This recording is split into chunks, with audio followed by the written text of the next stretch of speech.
سلام زي خبركم تخطاتلتي بين تيفي نقدام 17 حاسة كلاي تحسطو زي تدالو على توزينات تزلكم تسلقوا بقدام النت أرأس زينا سلطان غزياوي من محدار محداقه من قصاصات خيبرو يخل يوم قبل ጌታቸው ረዳ ገሊጹ ሌተናል ጀነራል ታደሰ ወረደ ምስ ጉባኤ ተአሳሲሩ ዝተፈጠረ ውጥረት በፍጹም ጸገም ጸጥታ ከምጽ አይከለን ክብል ገሊጹ ቀሉላው ቀይ ባህሪያ በወደብ ሰላላ ዑማን ጽልዋ አህዲሩ ዩክሬን ነቀንዲህ ድልድል ሩሲያ አፍሪሳ زي خبركم تخطاتلتنا هنا channelنا سبسكرايب بمقوار سدرانا نختون اندحتتكو هنا مولو تحسو خسقروكمي سنة يتعنحوت سلطان غزياوي من محدارن محداق من قصقاسات خيبرو يخيليوم كبل ጌታቸው ረዳ ገሊጹ ፕሬዝዳንት غزياوي من محدار تግራይን ምክትል አቦንበር ሕወሓትናቱ ጌታቸው ረዳ ነህሉ ፖለቲካዊ ኩነታት ተخلل አመልኪቱን ማዕከና ዜና ተخلل አብዛው መግለጺ اتوم ጉጅለ ለዓልወት መርሐቲ ሕወሓት ዘካይድ ወዘሎ ጉባኤ በቀንዱን ሕገ ደንቤት ውድብ ዘይ ማለ ግን ድሌት ውስናት አባላት ፈጻም ስራህ ዘማለ ዘይ ሕጋዊ ጉባኤ ምዃኑ ገሊጹም አቶ ጌታቸው ከቧብ ዝጸንሐ መግለጺታት እዚ ጉባኤቲ በዝኾን ይኹን መንገዲ ካብ ተሐታትነት አምሊጡ ናብ ስልጣን ክምለስ ዝመጣጠር ዘሎ ጉጅለ በሐታታ ዘካይድ ዘሎ ይኽብል ዝተሰማዕ ኮይኑ ኣብዚ ናይ ሕጅ መግለጺውን በተመሳሳለ ቃል እቶም ለዓልወት መርሐቲ ስልጣን ግዚያው ምሕዳርን ምሕዳግ ናይ ምሕባል ምንቅስቃሳት ክገብሩ ይኽእልዮም ኢልና ተጽቢት ንገብር ኢሉም ኣብ ትሕቲ ከቢድ ምምቃልን ሕጋዊ ፖለቲካዊ ብድሆታት ኮይኑ መበል 14 ጉባኤ ዘካይድ ዘሎ ውድብ ሕወሓት ሎም ቀዳም 17 ሓሳብ ዝወጾ መግለጺ በስምት ውድብ ዝኾነ ይኹን ፖለቲካዊ ምንቅስቃስ ከይካይድ ከም ዝወሰነ ፍሊጡም አቶም አብዝ ሐለፈ መበል 13 ጉባኤ ዝተመርጹ አባላት ማዕከላዊ ኮሚቴን ኮሚሽን ቁጥጥርን እዝነ ሕጂ ጉባኤ ካብ ዝተሰሚሉ ዕለታት ሒዙ ስራን ሐላፍነትን ዘይብሎም ተራ አባላት ምዃኖም ካህመልኪቱም እትውድብ አብትሎም ዝዘርግሖ መግለጺው አብቲ አቀዲሙ ዝነበረ መበል 13 ጉባኤ ዝተመርጹ አባላት ማዕከላዊ ኮሚቴን ኮሚሽንን ቁጥጥርን አብዝ ናይ ሕጂ ጉባኤ ከም ዘይተሳተፉ በማዕከናት ዜና መራኸብቲ ሓፋሽ ከም ዘፍለጠ ጠቂሱ ሌተናል ጀነራል ታደሰ ወረደ ምስ ጉባኤ ተአሳሲሩ ዝተፈጠረ ውጥረት በፍጹም ጸገም ጸጥታ ከምጽ አይከለን ኢሉ ትግራይ ወሕሰነት ጸጥታ ዘላቅን ምግባርን ናብ ንቡር ሰላምን ምላስን ኣብ ዝሓጸረ ግዜውን ለውጥን ምጻእ ከስራሕ ክብል ምክትል ፕሬዝዳንት ግዜው ምሕዳር ትግራይ ሌተናል ጀነራል ታደሰ ወረደ ገሊጹም ሌተናል ጀነራል ታደሰ ወረደ ነዝበለ ዓለም ለኸ ማሕበረሰብ ምሁራትን ሰሙያን ትግራይ ድሕሪ ጽንተታው ኩናት ናብ ዝሓሸ ብራኸ ወይስ እንክሊላዊ ጉዕዞ በዝብል ቴማ ኣብ ከተማ መቐለ ይሳለጥ ኣብ ዘሎ መድረኺዮም ኣብ ኩነታት ጸጥታ ትግራይን ካልኦት ጉዳያትን ኣድሂቦም ነተሳተፍቲ መብርሂ ዝሃበ ጀነራል ታደሰ ህዝቢ ትግራይ ካብ ቀደሙ ኣትሒዙ ደላይ ሰላሚው ተገዲዱ ናብ ኩናት ምስኣተውን እንተኾነውን ንሰላም እናለመነ እዩ መጽኡ ስም ፕሪቶሪያን ክመጽእ ዓቢን ክብርን መስዋዕትዩ ተኸፊሉ ዝብለ ሌተናል ጀነራል ታደሰ ድሕሪ ስም ሰላም ፕሪቶሪያ ዓበይቲ ለውጥታት እንተለውን ገና ዘይተመሉ ጸገማት ኣለው ነዚ ኣብ ዝሓጸረ ንምፍታሕ ጻዕሪ ይግበር ከም ዘለውን ገሊጹም ሕጃብ ትግራይ መንግስቲ ከምዘይለ ዝሓስቡን ዝውረየሉን ኩነታት ኣሎ እዚ ፍጹም ጌጋ ኣመለኻኽታ ብምባል ጠቂሶም ምስ ጉባኤ ተአሳሲሩ ኣብ ውሽጥና ዝተፈጠረ ውጥረት ኣሎ ግን እዚ በፍጹም ጸገም ጸጥታ ከምጽእ አይከለን ክብል ተዛሪቦም ኣብ ባይታ ብዙሓት ጸገማት ኣለዉ ይኹን እምበር ትግራይ ከምቲ ብደገ ሲኦል ከም ዘላ ዝውራይ ኩነትን እቶም ዘለውና ጸገማትን ምፍታሕ ድማ ብዕቱብ ከስርሓሉ ኢሉም ኣሸንዳ ሰላማዊ በዝኾነ መንገዲ ክሓልፍ ዝግበር ዘሎ ጻርታት ኩነታት ጸጥታ የመሓይሽ ምህላው ህያው ምስክር ይኽብል ተዛሪቡ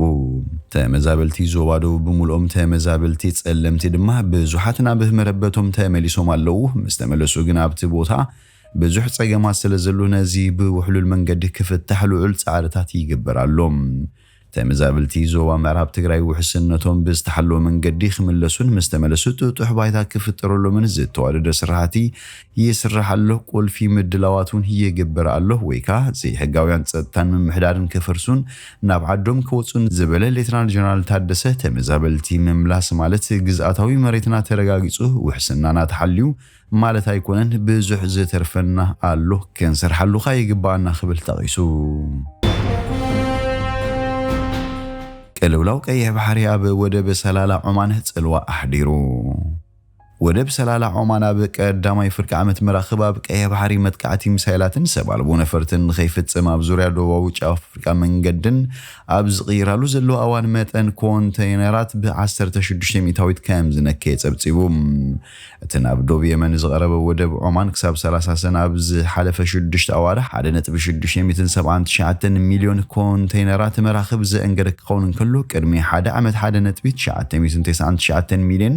ኮንቴይነራት ከም ዘእንገደ ሳላሕ ፖርት ሰርቪስ ኩባንያ ትማል ሐሙስ ሓቢሩ ካብ ቀይሕ ባሕሪ ዝርሕቑ ዘሎ መስመራት መራኽብ ነቲ ሰላላ ዝርከበሉ መስመር ከም ዝሓልፉ ሓላፊ ኣማኻሪ ባሕሪ ኢንፍራታ ዲን ዳቪንሽን ገሊጹ ካብ ወርሒ ጥቅምቲ ጀሚሩ ኣብ ቀይሕ ባሕሪ ብናይ የመን ዕጡቓት ሑቲ ኣብ ኩናት ጋዛ ምስ ፊሊስጤማውያን ብምትሕባር ንእስራኤል ክንዋጋእ ኢና ብዝበሉ ዕጡቓት ሚሳይላትን ሰባልቦ ነፈርትን ብዙሓት ትካላት ጽዕነትን ውቅያኖስ ካብ ካናል ስዊዝ ርሒቐን ናብ ከባቢ ኬፕ ኦፍ ጉድ ሆፕ ደቡባዊ ጫፍ ኣፍሪቃ ክቕይራ ተገዲደን ይርከባ ወደብ ሰላላት ቅልውላውን ተዘይተፈትሐ እንተወሓደ ንዝተረፈ ዓመት መጠን ዘእንግዱ ኮንቴይነራት ከም ዝንኪ ተጽቢት ይግበረሉ እቲ ኦፕሬተር ወሲኹት ምዝንባዕ ኣብ ቀረባ እዋን ክቐልል ተጽቢት ከም ዘይብሉ ገሊጹ ኣብ ቀዳማይ ፍርቂ ዓመት ኣብ ሓፈሻዊ መዕረፎ ጽዕነት ናይቲ ወደብ ብ4 ሚታዊት ናብ 11.655 ሚልዮን ቶን ከም ዝበጽሕን እዚ ድማ በሰንኪ ልዑል ጠለብ ሰደዳት ከም ዝኾነን ገሊጹ ዩክሬን ንቀንዲ ድልድል ሩስያ ኣፍሪሳ ኣብ ዞባ ኩርኩስ ሩስያ ትግስግስ ዘላ ዩክሬን በዝፈጸመቱ ሃንደበታዊ መጥቃዕቲ ኣብ ልዕሊ ሩቦ ሰይም ዝርከብ ንሞስኮ ስትራቴጂካዊ ኣገዳስነት ዘለዎ ድልድል ኣፍሪሳ ሰመዝ ሩስያ ኬቭ ኣብ ከተማ ግሉሽኮቭ ተኻይዱ በዘላው ፍሪ ምቁራጽ ከም ዘጋጠመም ገሊጾም እዚ ድልድል ሩስያ ወታደራዊ ቀረባት ተስግረሉ ዝነበረት ኮይኑ ሕጂ ምፍራሱ ክፍተት ክፍጠር ዝኽእል እዩ ፕሬዝዳንት ዩክሬን ቭላዲሚር ዜሌንስኪ ሰራዊት ዩክሬን ኣብ ዞባ ኩርኩስ ዝቆጻጸሮም ቦታታት የድልድል ከም ዘሎ ፍሊጦም ሩስያ ንዝተዋጸረቶም ግዛት ምስ ትመልስ ትሒዞም ዘሎ ከባቢታት ከም ዝመልሱ ድማ ሓቢሩ ይርከብ ዩክሬን ንዶባት ሩስያ ብምስማር መጥቃዕታት ምፍናው ካብ ትጅምር ክልተ ሰሙናት ይሕልፉ እንተሎም ዩክሬን ኣብ ግዛት ሩስያ በዝፈጸመቱ መጥቃዕቲ ቁጥሪ ተመዛበልቲ ለሊ 120,000 በፂሑ ይርከብ ኣማኻሪት ፕሬዝዳንት ሚካኤሎ ፖሎዶሊክ ዩክሬን ግዛታት ሩስያ ናይ መሓስ ድሌት ከም ዘይብላ ተዛሪቡ ቀንዲ ዕላማና ሩስያ ናብ ዘተ ሰላም ክትመጽእ ንምግዳድ ከም ዝኾነ ገሊጹ ኣዛዚ ሰራዊት ዩክሬን ኣሌክሳንደር ሲርኪስ ወታደራትና ምውግኦም ክቕጽሉ እዮም ናብ ጸላትና 3 ኪሎሜትር ተጸጊዖም ኣለዉ ብምባል ኬቭ ትፍጽሙ ዘላ መጥቃዕቲ ይቕጽል ከም ዘሎ ፍሊጡ ካብ ዶብ 13 ኪሎሜትር ርሒቑ ካብ ዝርከብ ቁሸት ማላሉ ኩንያ ብዙሓት ሱራት ንምውሳድ ከም ዝተለሙ ድማ ኣረድዩ ዩክሬን ኣብ ግዛት ሩስያ በትምርሸሉ ዘላ እዋን ሓለፍቲ ግዛት ቤሌጎርድ ኣብ 5 ግዛታት ዝነበሩ ዜጋታት ንኽወፁ ኣዚዞም ኣለዉ ኣማሓዳሪ ግዛት ቤሌጎርድ ቫያቼሊዚፊያ ግላድኮቭ ካብ 19 ሓሰ ጀሚሩ 5 ቁሸታት ክንዓጽዩ ኢና ክብል ብመንገዲ ቴሌግራም ሓቢሩ ይርከብ ሰራዊት ዩክሬን ናብ ምዕራባዊ ሩስያ ይግስግሱ ኣብ ዘለውሉ እዋን ሓይልታት ሩስያ ድማ በኣንጻሩ ናብ ምብራቃዊ ዩክሬን ይግስግሱ ኣለዉ ሓይልታት ሩስያ በሶኔን ዩክሬናዊት ከተማ ሰርኪቫ ከም ዝሓዙ ኣፍሊጦም እዮም እዚ ድማ ወታደራት ሩስያ ናብ ከተማ ፓክሮስኮ ክንኽቃረቡ ዝገብር እዩ እዚ ከባቢ ብኣንፈት ምብራቃዊ ግንባር ንወታደራት ዩክሬን ሎጂስቲክ ዝቕረበሉ እዩ ፓርኮስ ኣብ ሰሜን ምዕራብ ዞባ ዶንኮስኪ ትርከብ ኮይና እዚ ዞባ ድማ ኣብ ትሕቲ ቁጥጥር ሩስያ እዩ ዝርከብ ኣማሓዳሪ ከተማ ሰርጌይ ዶብሪያክ ወታደራት ሩስያ ናብ ወሰናስን ፓክሮስኪ ይጽግዑ ብምህላዎም ነበርቲ ለቂቆም ክወፁ ሓቢሩ እዩ ዝኸበርኩም ተኸታተልቲ BNTV ንሎሚ ዝብልናዮ መሰናዶና ብዝወዲና ኣለና ምሳና ስለጽናኹም ብልብነ ምስግን በብዘለኹም ሰላም ተመነና